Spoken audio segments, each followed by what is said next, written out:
Қайырлы күн балалар. Бүгінгі сабақта сендермен кездескеніме өте қуаныштымын. Бүгінгі сабақты өте асыға күттім. Себебі көп балалардағы проблема олар зиянды сусын, зиянды тамақ, KFC, донер, бургер, тағы да не істейді, кирешки, лейс, кола ішеді. Оның барлығы біздің денсаулығымызға өте жаман әсер етіп жатыр. Мен өзім де кезінде көп пайдаланғам, бірақ сол кездегі маған тек дәмі ғана қызық болатын да.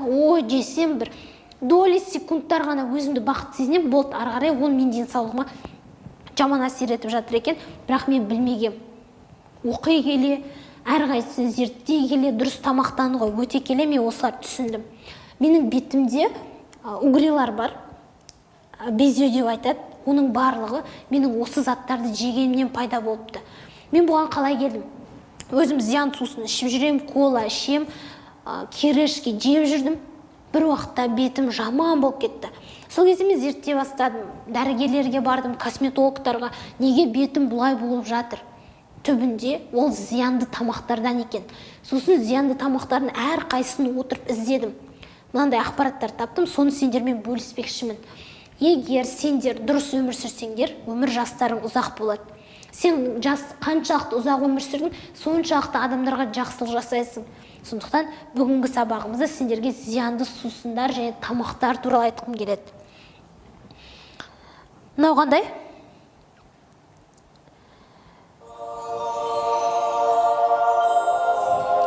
Қандай реклама?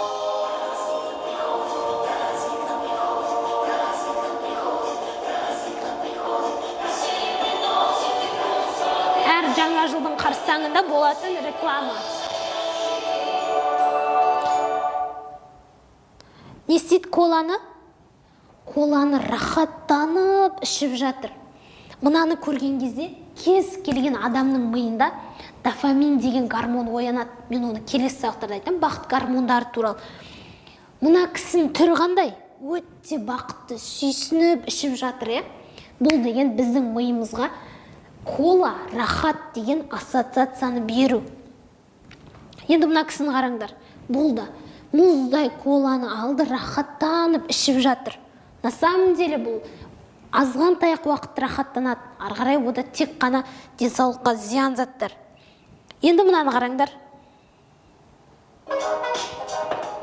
Кола. Ютубта көп мынандай челлендждер. Кола ішеді, басқа нәрсе ішеді. Барлығын араластырып ішіп жатыр, бүкіл зиянды сусындар.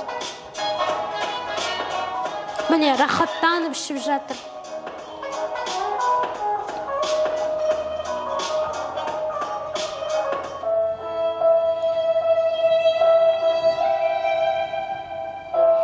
Зиянды сусындардың түбі рак деген ауруға алып барады.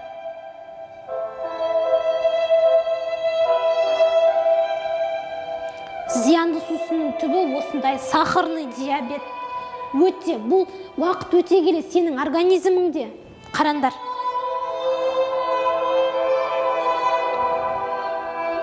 Жас сендерді қатты шошытпай қойын, бірақ түбі сондай.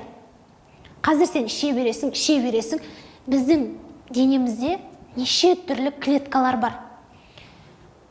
Кез келген адамда жаман ауру болсын, жақсы ауру болсын, барлығы біздің терімізде жатыр клеткалар. Егер сенің иммунитетің түсіп кетсе, біздің теріміздегі бүкіл жаман вирустардың бәрі оянады. Олар қазір ұйықтап жатыр. Эмоцияларың мен вирустарың күнде күреседі. Бірақ иммунитетің мықты болса, олар жеңіп отырады. Ал егер иммунитет түсіп кетсе, болды, ана аурулардың бәрі қоза бастайды. Мысалы, осы жылы мен май айында апаясывающий лишай деген ауру болды, беліме акасы жаман ауру. Ол деген неден болды? Ол мида стресс болып, иммунитетім түсіріп жіберген. Мен бұрын ветрянка болғам. Өзің білесің ғой, ветрянка деген ауру.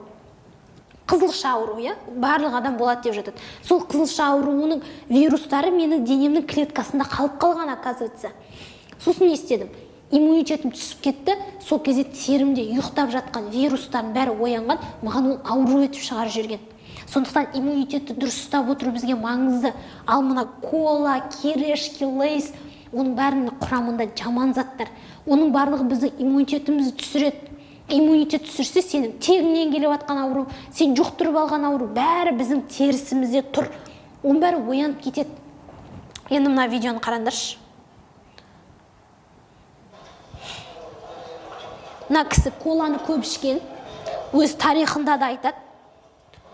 Кола, пепси, фанта, газы сусындар, сахарный диабет, қант ауруын қараңдар. Тәтті көп жегеннен, тортты көп жеді, қанның құрамында қант көбейіп кетті. Қараңдар.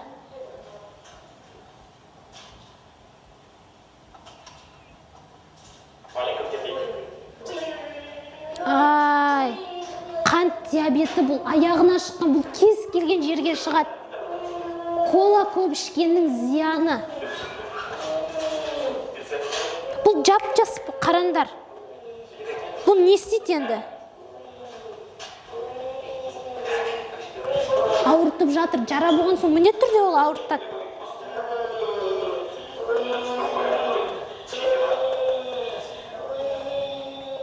Болды, қатты нетпей-ақ қойыңдар. Міне мына балада көп кола ішкен, көп фанта ішкен, артынан ауырып жатыр.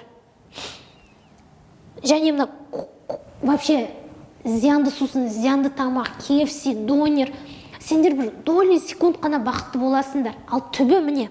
Мына кісі көп фастфуд жеген. Фастфуд жеген арқасында семіздік, бұл қазір орнынан тұра алмайды. Енді қараңдар. Мыналардың рекламасын бәрі күшті. Реклама не үшін? Адамдарға бір рахат сезімді беру үшін. Адамдар рахат сезім болғанда ғана мына рекламада заттарды алады. Мысалы, қараңдар. Кола, пепси екеуінің составы бірдей. Екеуінің дәмі де бірдей, екеуінің жасалуы да бірдей. Бірақ адамдар магазинге кірген кезде бірден нені көреді? Әрине коланы көреді. Себебі коланың рекламасын бәрінде адамға қандай сезім береді? Рахат. Іштің, денең бір рахаттанып қалды.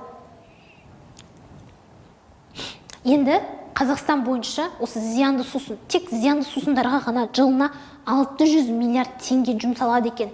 Ойлаңдаршы, 600 миллиард теңге қаншама аурухана салып адамдарды емдеуге болады.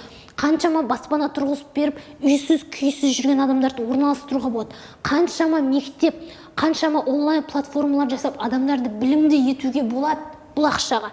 Бірақ біз не істейміз? Жоқ, бізге білім керек емес, бізге үй керек емес, бізге денсаулығымызды құртатын, өлім әкелетін затты сатып алу керек. Мына ақшаның барлығы, ол пепси, кола, оның келетін жағын бәрі шетелдер 600 миллиард теңге денсаулығымызды құртатын заттарды біз өзіміз сатып аламыз да, басқа елдің экономикасын көтеруге жұмыс жасаймыз.